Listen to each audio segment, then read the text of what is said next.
So the words that you see here today in our design read all Black, trans, queer, non-conforming, woman, disabled, and imprisoned lives matter.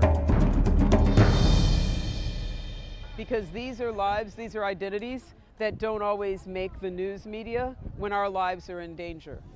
We have to protect ourselves, and to protect ourselves, we have to name ourselves. And so it was really important to give space in the hearts and the minds and the spirits of people who look at this and say, oh, it's beautiful, it's so colorful, isn't that exciting? Hopefully it will also sink in that this represents the way that people live in the world, and we deserve the right to live.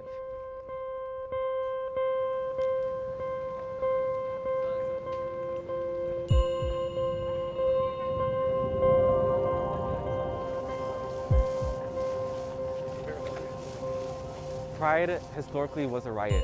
It was a riot and a fight against police brutality.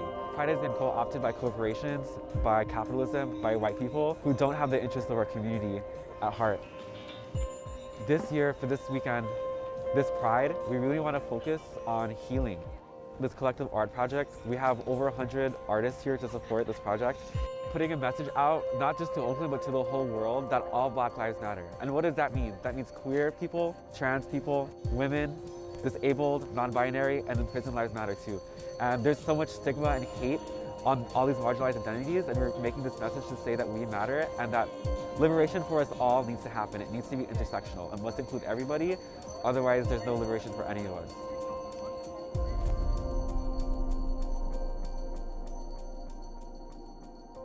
This really is coming from a place of opportunity to bring people into an awareness of the fact that we are being targeted for oppressions that other people don't have to think about. And it's not because we are bad people. It's not because we're unhealthy people. It's simply that we are not people who are given the kind of platform to say our lives matter. I am Black. I am chocolatey. I love my skin color. Unfortunately, the language teaches even little ones to see my body as weapon, which also makes me a target, just simply being. So it's really important to have allies who are not Black skin, who do not carry the kind of target that my body does, and I shouldn't have to carry that.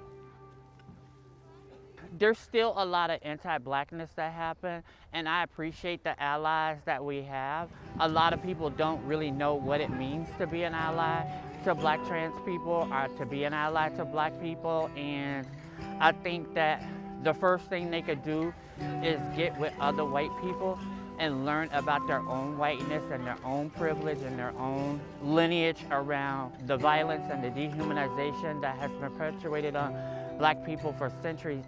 But if you're willing to learn, then there's people out there that can teach you. But it shouldn't be a Black trans woman. It should be someone that looks like you.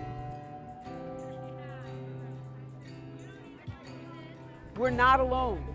So after we put the lines down, we put out the call, and there are folks who are just ready for that call, and they showed up.